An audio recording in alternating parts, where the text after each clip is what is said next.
হস্তিৰ প্ৰাণ গিবনৰ মান দেশৰ বজাৰত অসমৰ কিমান দাম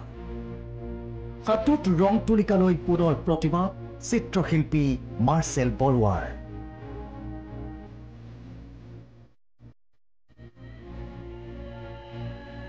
দেৱালত শ্লোগান লিখি প্ৰতিবাদ মাৰ্চেল বৰুৱাৰ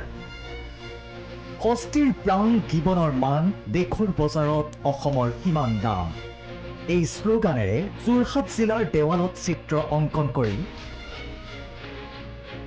হস্তি সৰবৰাহ আৰু গিবনত তৈল খননৰ বিৰোধিতাৰে প্ৰতিবাদ শিল্পী মাৰ্চেল বৰুৱাৰ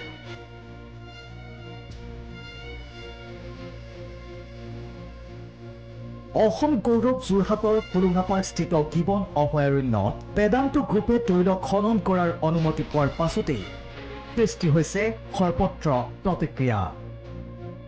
এই অনুমতিৰ বিৰোধিতাৰে ৰাজ্যৰ বিভিন্ন দল সংগঠনে তীব্ৰ প্ৰতিবাদী কাৰ্যসূচী ৰূপায়ণ কৰি আহিছে যদিও এই প্ৰতিবাদক কোনো সঁহাৰি জনোৱা নাই চৰকাৰী পক্ষই বিভিন্ন প্ৰজাতিৰ বান্দৰ আৰু লুপ্তপ্ৰায় বহু প্ৰজাতিৰ জীৱ-জন্তুৰ বাসস্থান গিবনত বেদান্ত গ্ৰুপক যি তেল খননৰ বাবে অনুমতি প্ৰদান কৰিছে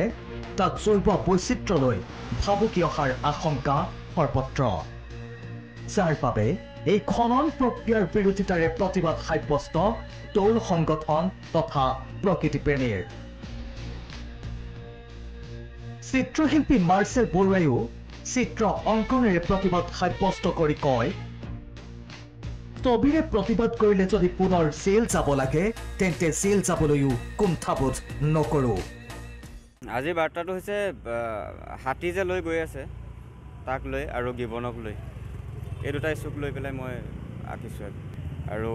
মই ছবি আঁকি যাম ছবি আঁকিলে যদি জেললৈ যাব লগা হয় আকৌ যাম ছবি আঁকিলে যদি জেললৈ যাব লগা হয় সেইটো খুব দুখৰ কথা আৰু মই জানো মই একো ক্ৰাইম কৰা নাই ছবিহে আঁকিছোঁ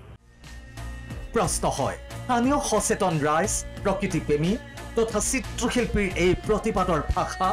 চৰকাৰৰ দৃষ্টিগোচৰ হ'বনে কেমেৰা দিলীপ চৌধুৰীৰ সহযোগত প্ৰদীপ বৰা ৰিপোৰ্ট প্ৰথম খবৰ अन्नपूर्णा काव घी देश के हर एक खाने को लजीज बनाता है।